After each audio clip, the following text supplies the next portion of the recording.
In the name of the Father, and of the Son, and of the Holy Spirit. Out of pure obedience I begin to write. You know, O Lord, the sacrifices it costs me, such that I would submit myself to 1,000 deaths rather than write one single line of the things that have passed between me and you. Oh my God, my nature trembles. It feels crushed and almost undone at the mere thought of it. Oh, please, give me strength, O life of my life, that I may do the holy obedience. You who have given inspiration to the confessor, give me the grace to be able to execute what is commanded of me. O Jesus, O spouse, O my strength, to you I rise, to you I come, into your arms I introduce myself, I abandon myself, I rest. O please, relieve me in my affliction and do not leave me alone and abandoned. Without your help, I am sure I will not have the strength to do this obedience that costs me so much. I will let myself be defeated by the enemy, and I fear of being crushed by you, justly, because of my disobedience. Oh, please, look at me again and again, O holy spouse, in these arms of yours. See by how much darkness I am surrounded. It is so thick as to allow not even one atom of light to enter into my soul. Oh, my mystical Son, Jesus, let this light shine within my mind, that it may dispel the darkness, and I may freely remember those graces that you had given to my soul. O eternal Son, unleash another ray of light into my inmost heart, and purify it of the mud in which it lies. Ignite it, consume it with your love, so that my heart, which more than anything has experienced the sweetnesses of your love, may manifest them clearly to the one to whom it is obliged to do so. O my Son, Jesus, one more ray of light upon my lips, that I may say the pure truth, with the sole purpose of knowing whether it is really you or rather an illusion from the enemy. But oh, Jesus, how poor in light I still see myself in these arms of yours. Oh, please content me, you who love me so much. Continue to send me light, O my Son, my beautiful one. I want to enter right into the center, that I may remain completely sunken within this most pure light. O divine Son, let this light precede me in front of me, follow behind me, surround me everywhere, and penetrate into every intimate hiding place of my interior, that my terrestrial being may be consumed, and you may transform it completely into your divine being. Most Holy Virgin, lovable Mother, come to my aid. Obtain for me from your sweet Jesus and mine grace and strength in order to do this obedience. Saint Joseph, my dear protector, assist me in this circumstance of mine. Archangel Saint Michael, defend me from the infernal enemy, who puts so many obstacles in my mind to make me fail this obedience. Archangel Saint Raphael, and you, my guardian angel, come assist me and accompany me to direct my hand, that I may write the truth alone.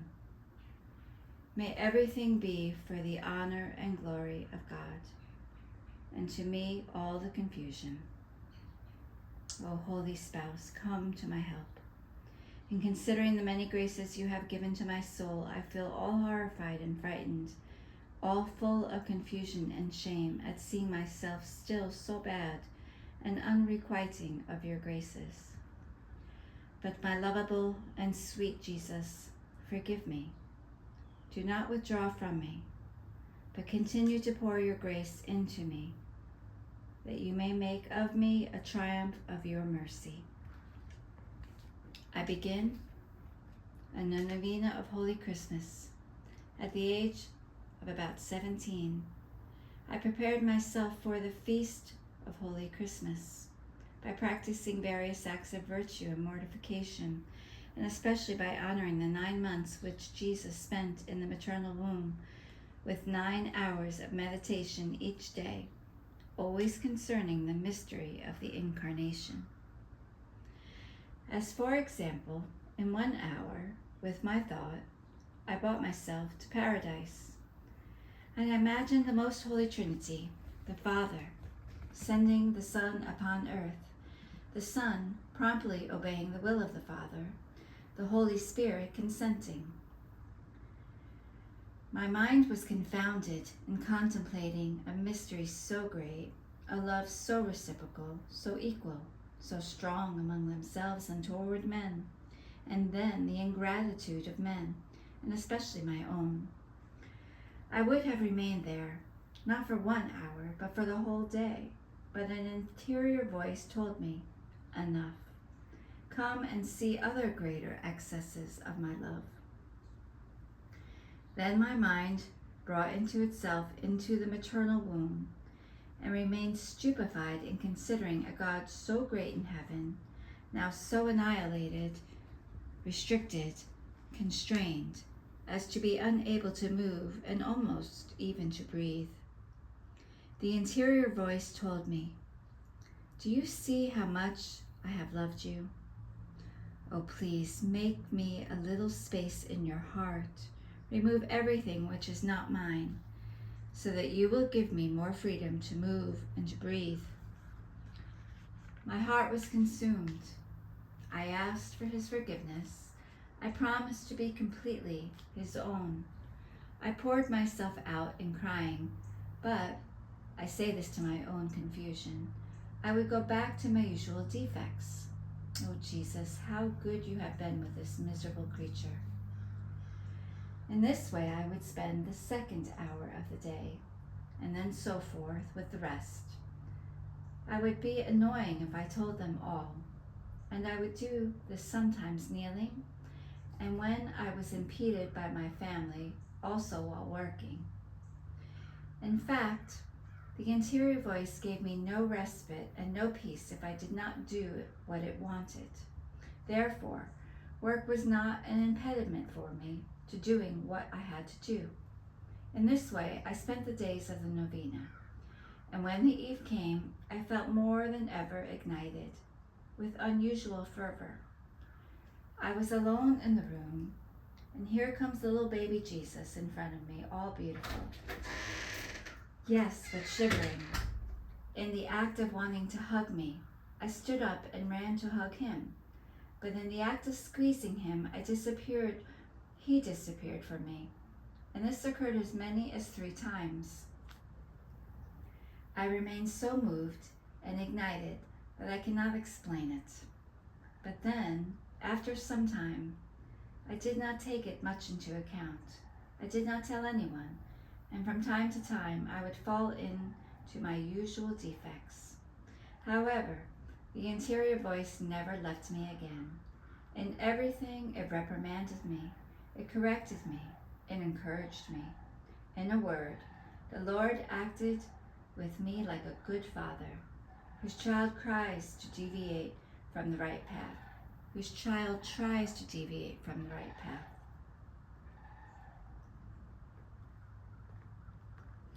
And he uses all the attentions and cares to hold him back, so as to make of him his honor and his glory, his crown. But, O Lord, too ungrateful have I been with you. So from the beginning, the Divine Master began to strip my heart of all creatures, and through an interior voice, he would tell me, I am all that is beautiful and that deserves to be loved. See, if you do not remove this little world that surrounds you, that is, thoughts of creatures, imagination, I cannot freely enter into your heart. This murmuring in your mind is a hindrance to letting you hear my voice more clearly, to pouring my graces, to truly enamoring you of me. Promise me that you will be all mine, and I myself will put my hand in the work. You are right that you can do nothing. Do not fear. I will do everything. Give me your will. This is enough for me. This would happen mostly during communion, so I would promise him to be all his own. I would ask his forgiveness, for up to that point I had not done so. I would say to him that I truly wanted to love him, and I prayed him never to leave me alone again. Without him, and the voice would continue, "No, no, I will be together with you, observing all your actions, your movements, your desires." So I would feel him upon me for the whole day. He reprimanded me in everything.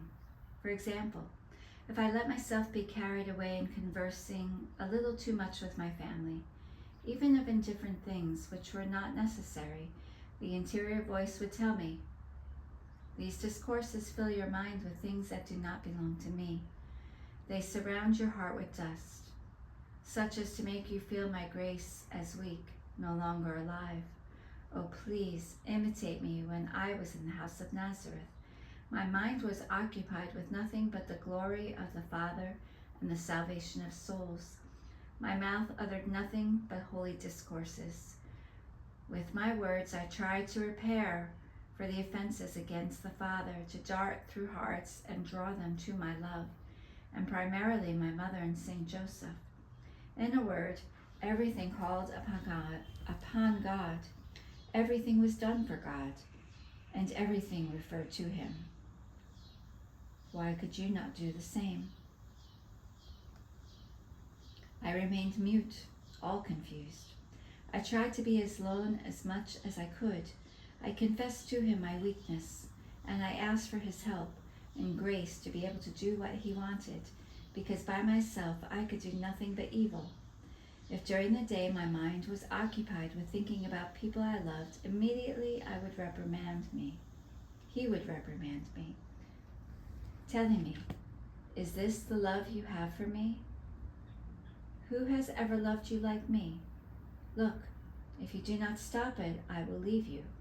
At times I felt myself being given such and so many bitter reproaches that I would do nothing but cry.